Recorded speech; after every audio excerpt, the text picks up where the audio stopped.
Barusan yang terakhir apa yang terjadi, Roy? Gini, jadi dia satu persatu. Jadi gini, saya udah berusaha untuk bersikap untuk tidak menggunakan kekuatan saya. Namun apa yang terjadi, dia terus-terusan meneror secara tidak sehat, Dan saya hanya menaburkan kekuatan saya dan ularnya mundur. Karena ularnya mundur, jadinya dia marah dan menggigit. Kedua, dia masih belum puas. Kemudian dia bawa ular satu lagi. Karena saya nggak mau pakai ini akan jadi korban lagi. Jadi saya mengalah. Tapi pada akhirnya saya nggak mau ngalah karena saya harus kasih dia pelajaran. Saya nggak mau ada korban ular lagi diinjek. Kamu nunggu ular lepas dari tangan dia dulu. Betul. Itu maksud saya. Kita harus mencintai semua makhluk ciptaan yang di atas. Iya nggak sih? Betul. Terakhir tadi dia udah lepas dari pengaruhnya. Saya nggak tahu pengaruh apa, ilmu hitamnya atau apapun itu. Sudah lepas. Dan dia sebenarnya nggak cukup tenaga untuk say sorry kepada kita bertiga. Tampaknya dia menyesal menggunakan itu. Tapi kalau diterusin lagi dia akan keluar lagi. Pasti Kalau nggak bawa diamanin ular akan bawa lagi, akan coba-coba lagi. Dia akan coba lagi dengan ular baru, bukan ular baru dan ular baru lagi. Karena pasukannya banyak. Tapi kamu nggak apa-apa tuh?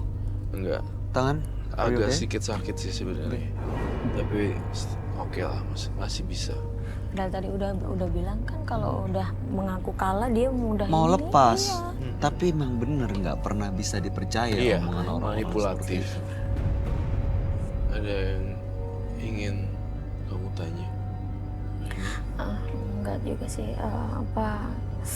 masalahnya dia sendiri kok begitu datang, saya herannya kok kenapa harus ngelempar itu ular begitu gitu loh. Emang mau nebar teror, bikin kita ketakutan. Gitu kali ya. Dia biar bisa kekuatannya lebih powerful. Kalau kita takut kan dia lebih kuat tuh. Iya. Kekuatannya lebih besar. Saya hanya bisa berdoa buat Mas Jenar, semoga nggak usah nantang-nantang lagi Iya, betul. dengan orang lain. Kalau yang ditantang Ragio sih, saya tidak mau terpancing marah atau apa sebenarnya. Karena orang seperti itu kalau dilawan dengan marah, kebencian, Pasti akan terus. itu pasti akan terus-terusan. Dan Kita gak harus akan balas. selesai ya. Iya, Tapi betul. untungnya kamu pakai cara yang lain. Saya pakai cara yang lain dengan kelembutan. Dan ketika dia injak, hati saya sakit sekali. Demi lawan saya harus mengorbankan satu nyawa. Bagi saya nggak make sense. Ngerti kan, Bay? Tapi tadi kamu bikin khawatir banyak orang sih. Kamu bilang kamu dia rela mengaku kalah dan akhirnya Kok tadi udah, Kalau- gue kalah, udah digituin masih nggak terima kan? makanya kalau misalnya emang dia merasa menang, saya nggak tahu justru nanti apa yang terjadi. Betul, betul. Tapi mudah-mudahan sekarang semua selesai di sini. Baik. Mencari kelemahan seseorang hanya untuk kepuasan diri adalah pertanda hancurnya hati. Karena kepuasan hakiki adalah keikhlasan di dalam hati.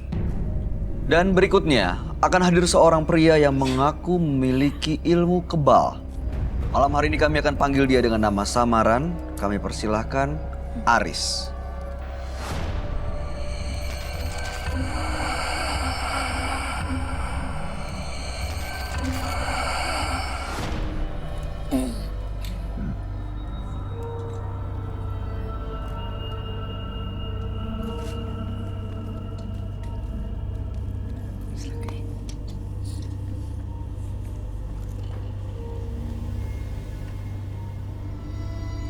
Selamat malam Mas Aris. Selamat malam, Apa pekerjaan Anda saat ini? pedagang. Baik, apa yang mau Mas Aris ceritakan pada kami? Ya, saya akan menceritakan kisah saya. Pada waktu zaman-zaman SMA, saya telah melakukan banyak tindakan bodoh. Seperti apa maksudnya Mas? Saya bacok orang, saya hampir membunuh orang. Dan semua yang saya lakukan itu hanya kepuasan semata. Tawuran gitu? Betul, tawuran. Oke, baik lalu? Dan semenjak sama SMA, saya terus tawuran. Saya sampai harus pergi ke daerah yang sangat jauh untuk mengambil sesuatu. Apa itu? Ilmu kebal.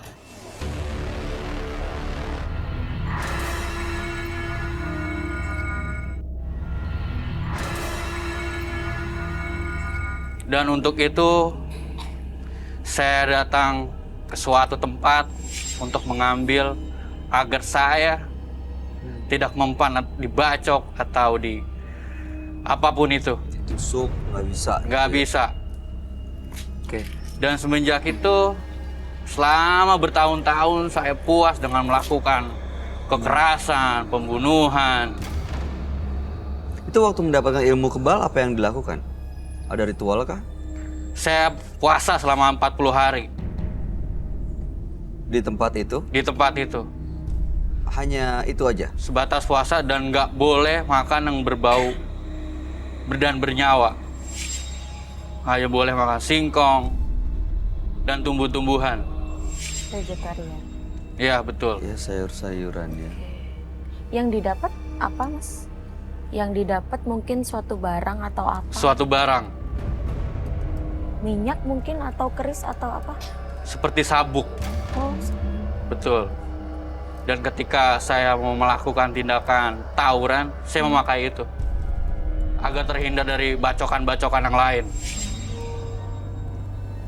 Masih Anda simpan sampai sekarang? Masih saya simpan. Oke. Dan masih tawuran sampai sekarang? Sudah tidak.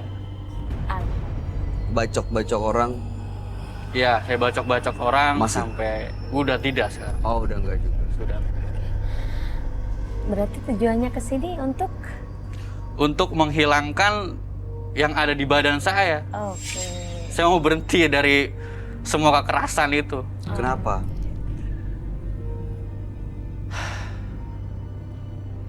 Saya nggak bisa hidup kayak gini terus.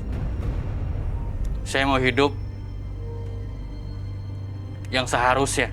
Emang kenapa nggak bisa berhenti? Kan tinggal nggak melakukan itu lagi, nggak membacok lagi, nggak tawuran lagi. Biasanya sih ketagihan, Mas Bayu. Ketagihan emang? Bukan lebih ketagihan, seperti emosi. Iya. Selalu saya emosi, terus beremosi. Jadi yang dimaksud ketagihan itu kalau ada orang yang berbicara agak tinggi nadanya, beliau itu sudah nggak enak, langsung aja begitu. Biasanya begitu. Emang iya? Iya, emang rata-rata sih gitu, tahu saya sih. Bahkan sampai orang tua pun saya bentak, saya maki-maki. Dan untuk itu saya mau menghilangkan semuanya. Karena Anda merasa itu di bawah pengaruh ilmu-ilmu Betul kebal sekali. yang pernah dimiliki. Iya, Dan sekarang mau dihilangkan. mau saya hilangkan. Baik, kalau begitu Anda akan kami ajak langsung ketemu dengan sahabat kami. Dia adalah seorang indigo. Kami persilahkan Roy Kiyoshi.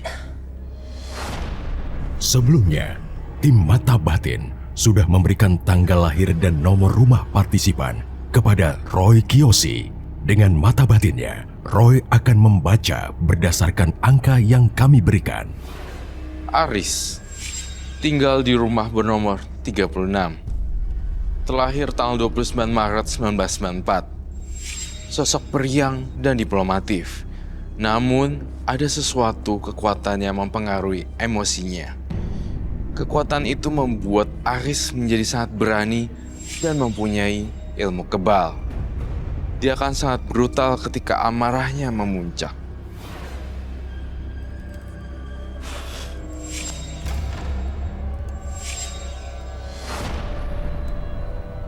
Selamat malam. Malam. Silakan duduk. Oke, terima kasih. Aris, tanggal 29 bulan 3 1994 dengan nomor rumah 36. Betul. Aris memiliki ilmu kebal. Itu didapatkan karena sering tawuran, bacok orang, membunuh orang, dan saat ini justru ingin melepaskan semuanya karena merasa sudah tidak memerlukannya lagi, tidak ada keinginan untuk berbuat rusuh lagi, tapi justru sering diganggu emosinya. Betul sekali. Termasuk kepada keluarga, terhadap orang tua, susah untuk mengendalikan emosi. Betul sekali. Temperamen tinggi. Ya, Makanya ingin lepas Lepas dari semua semua. pengaruh-pengaruhnya ya. betul. Oke. Baiklah. Tapi pernah menjalani masa tahanan? Pernah dihukum secara Pernah. hukum negara? Oh, udah. Pernah, tapi itu sudah ditebus. Oke. Ditebus dengan Uang. oh, uang. Oke. Jaminan. Oh, jaminan. Iya, betul. Oh, oke. Baiklah. Saya ngeliat Ari kalau berilmu kebal, artinya masih ada ya sisa-sisa ilmu kebalnya di sini. Kalau itu saya tidak tahu. Oke. Oke. Pernah digunakan lagi? Terakhir kapan? Itu sudah 4 tahun yang lalu. 4 tahun yang lalu gimana kejadiannya? Anda masih punya ilmu kebal tuh taunya dari mana? Saya dibacok, itu terasa kayak biasa. Biasa saya. Kayak dipakai tangan, kayak walaupun itu pakai samurai, pakai celurit, cuman kayak biasa aja. Nggak ada luka. Nggak ada. Oke, itu nggak ada luka sama sekali. Nggak ada. Tapi kalau saya lihat di Aris, saya ngeri loh. Saya lihat tengkorak di mana-mana. Temperamennya juga naik turun. Itu yang saya rasain. Kalau marah bisa brutal Betul. dan bisa berbahaya. Betul sekali. Yang kita jaga di sini, dia itu jadi sosok anak muda yang benar-benar masih belum ketemu harus jalannya apa. Kayak gitu. Masih belum ketemu, gue harus ngapain ya. Kayak gitu sih. Tapi yang saya paling takut ketika dia marah, dia udah nggak inget orang, pasti akan ada orang yang bersimbah darah. Terus terang di kepala saya melihat di sini adanya korban berdarah-darah loh, ngocor terus darahnya kayak air, banjir darah.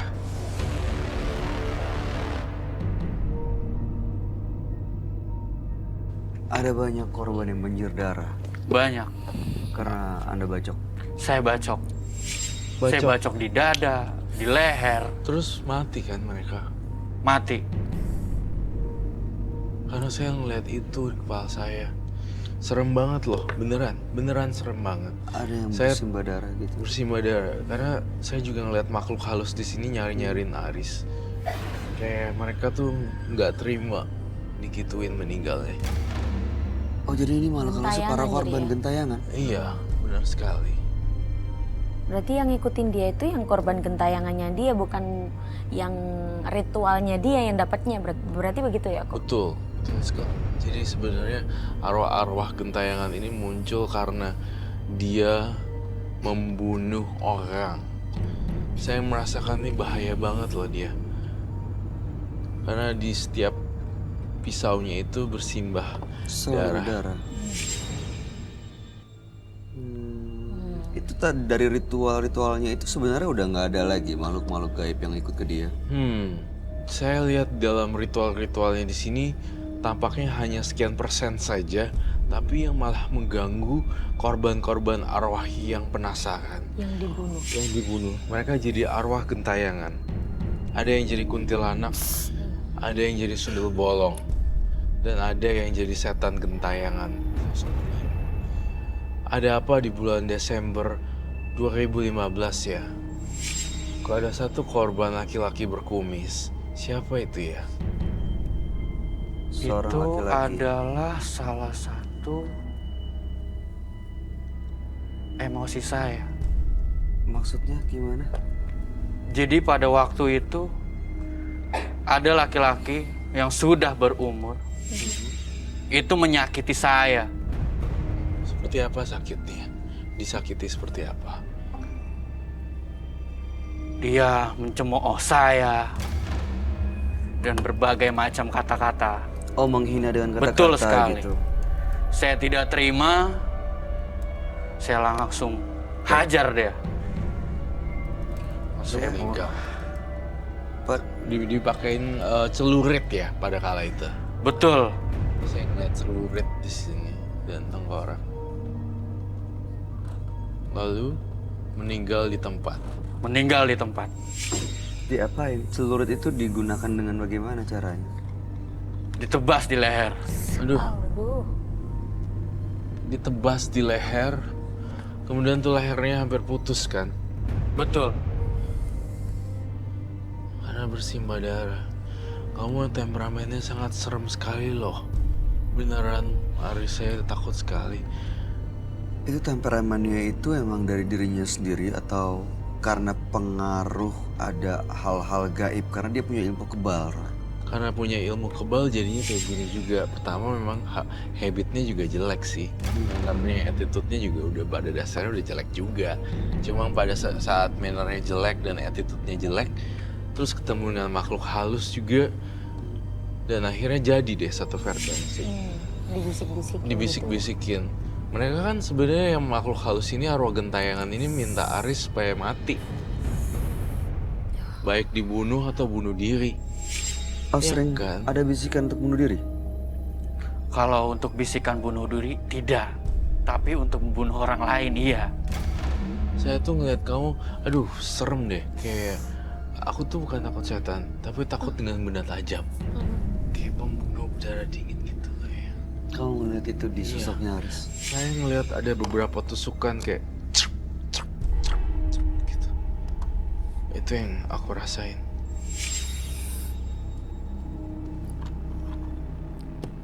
Seperti mau itu. tanya deh. Apakah betul? Betul Gini, Mas sekali. Aris. Kalau setelah melakukan itu, ada rasa takut nggak? Sedikit aja. Takut itu tidak. Takut sama urusan hukum negara, hukum agama? Saya tidak takut. Sesudah melakukannya ada penyesalannya nggak? Setelah sekarang, iya. Dulu? Tidak. Saya takut dengan orang yang psycho gitu.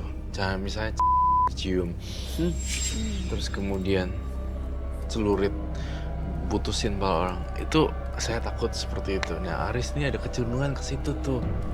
Tanda-tanda depresi yang aneh seperti itu, kecenderungan kayak gitu. Benar kan Aris? Betul.